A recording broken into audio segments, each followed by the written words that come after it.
Om Swastiastu, selamat pagi. Perkenalkan nama saya Rika Delisa Ngarani dengan digit NIM 2448011025 dengan pembimbing yaitu Dr. Igusti Ngurah Kusumayanya MBiomed SPOT dengan judul dari jurnal reading saya yaitu pengobatan optimal fraktur humerus proksimal pada lansia dengan resiko dan tantangan penata laksanaan. Berikut adalah identitas dari jurnal saya. Yang pertama adalah judul dengan optimal treatment of proximal humeral fractures in the elderly, risk and management challenges dengan penulis yaitu Hayden P. Becker, Joseph Cuthbert, Michael Cahills, dan Lewis C. Publikasi pada tanggal 26 Juni 2023. Penerbit Orthopedic Research and Reviews untuk DOI sudah dilihat di layar. Lalu berikut adalah dari jurnal saya. Yang pertama adalah abstrak. Fracture humerus proximal atau PHF adalah jenis fracture umum pada orang dewasa, terutama yang lebih tua, mencakup sekitar 5-6% dari semua patah tulang. Kejadian PHF bervariasi, paling tinggi pada wanita di atas 85 tahun, dengan mekanisme cedera bimodal, dengan cedera tinggi pada individu muda, dan cedera rendah pada lanjut usia. Penilaian klinis melibatkan riwayat, pemeriksaan fisik, dan evaluasi neurovaskular. Pencitraan radiografi membantu perencanaan pengobatan. Sistem klasifikasi yang umum digunakan adalah klasifikasi NIR, namun terdapat juga klasifikasi lain yaitu AO-OTA, Kottmann-Hertel, dan RIS. Pengobatan bergantung pada usia, aktivitas, dan jenis fracture. Non-operatif lebih umum pada lanjut usia, sementara operatif dipertimbangkan untuk fraktur kompleks. Metode operatif antara lain CRPP, ORIF, atau artroplasti, dengan keputusan berdasarkan pada keadaan pasien dan fracture. Untuk kata kuncinya, yaitu humerus proksimal, patah tulang, lansia, penata laksanaan, dan artroplasti bahu. Epidemiologi dan mekanisme injury. Fraktur humerus proksimal terjadi sekitar 5-6% dari seluruh jenis patah tulang dan merupakan patah tulang paling umum ketiga pada orang dewasa lanjut usia. Perempuan lebih rentan menderita PHF dibandingkan laki-laki. Tingkat kejadian di Eropa Selatan tahun 2016 sampai 2018 ada 60,1 per 100.000 orang kasus, pada perempuan sebanyak 89,3 per 100.000 orang, dan laki-laki 28,2 per 100.000 orang. Lalu di Australia, tahun 2017 sebanyak 45,7 per 100.000 orang.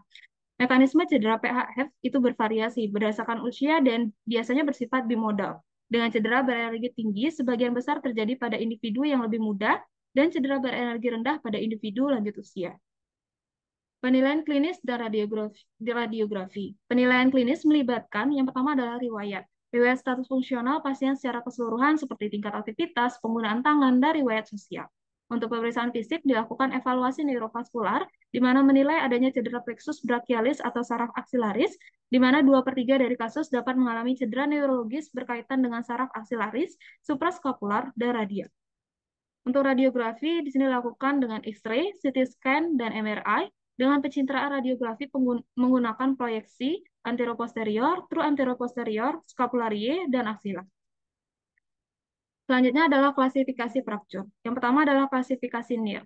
Klasifikasi NIR adalah pergeseran atau displace lebih dari 1 cm atau terjadinya angulasi lebih dari 45 derajat. Klasifikasi ini dikembangkan oleh Dr. Charles S. NIR II dengan kategori berdasarkan jumlah bagian yang terlibat, mencakup patahan 1 bagian hingga 4 bagian, dengan subkelompok lebih lanjut untuk patah tulang yang berpindah. Lalu klasifikasi AO-OTA dikembangkan pada tahun 1980-an dengan kategori berdasarkan dislokasi, lokasi anatomi, dan keterlibatan permukaan artikular. 3 jenis fraktur utama yaitu ekstraartikular univokal, ekstraartikular bivokal, dan artikular yang kemudian dikategorikan menjadi 27 kelompok berdasarkan impaksi, derajat pergeseran, dan dislokasi fragmen fracture. Selanjutnya adalah klasifikasi Kottmann-Hertel, dikembangkan oleh Hertel dan rekan-rekannya dengan tujuan mengevaluasi dan mengukur faktor-faktor yang dapat memprediksi terjadinya nekrosis avaskular pada caput humerus akibat fracture. Morfologi fracture proksimal humerus menjadi prediktor signifikan dari kemungkinan terjadinya iskemia caput humerus. Kesimpulannya, karakteristik atau bentuk fracture dapat membantu dalam memprediksi resiko terjadinya nekrosis avaskular pada kepala humerus setelah terjadi fracture.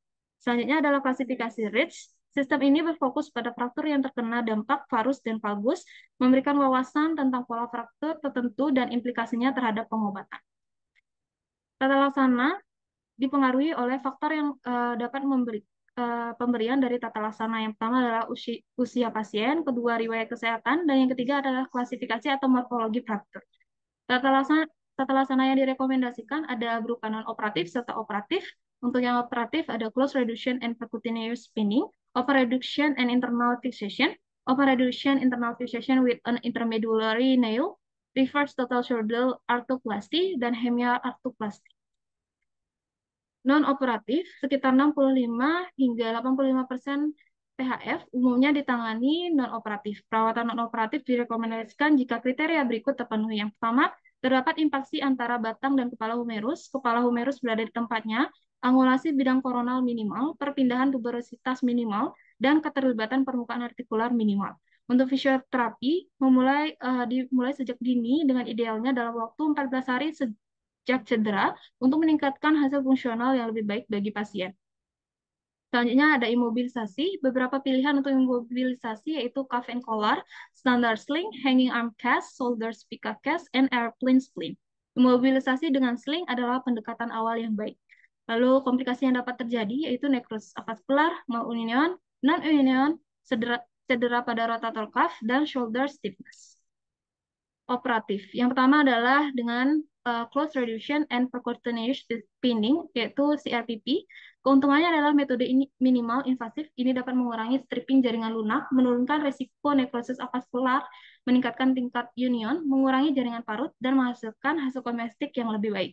Lalu untuk indikasinya, cocok untuk fraktur dua bagian pada tuberositas kecil atau besar. Contohnya surgical neck, fraktur 3 bagian pada surgical neck dengan tuberositas kecil atau besar, dan fraktur 4 bagian dengan vagus impact.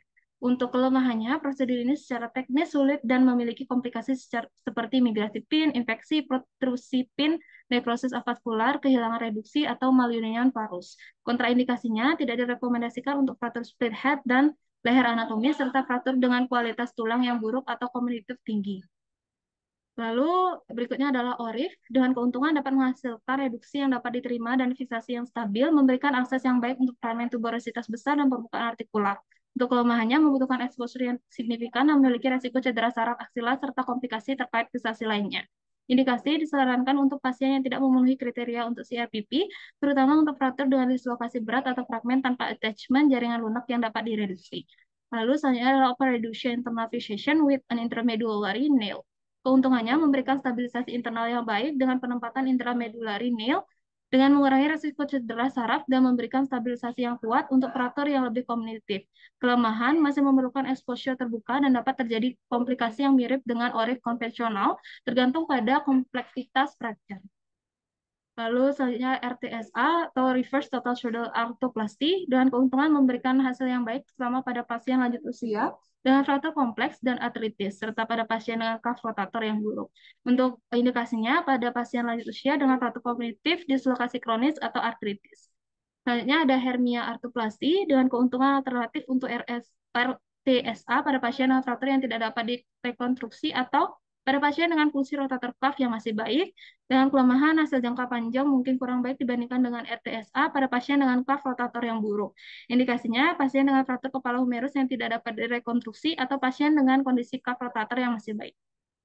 Kesimpulannya, fraktur humerus proksimal atau FHP adalah jenis fraktur yang umum, terutama di kalangan orang dewasa yang lebih tua, mencakup sekitar 5-6% dari semua fraktur. Tingkat insidensi FHP bervariasi menurut wilayah dan jenis kelamin, dengan tingkat yang lebih tinggi terjadi pada perempuan.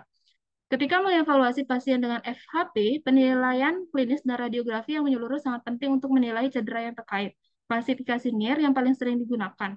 Pendekatan pengobatan untuk FHP mencakup manajemen non-operatif dan operatif, dengan pilihan yang tergantung pada berbagai faktor seperti keparahan fraktur, tingkat aktivitas pasien, dan keahlian ahli bedah.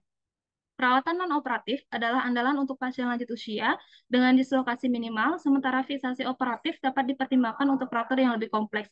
CRPP, ORIF, RTSA, dan hernia arthroplasty adalah pilihan terbaik untuk tindakan operatif. Baik, berikut adalah daftar pustaka yang saya gunakan.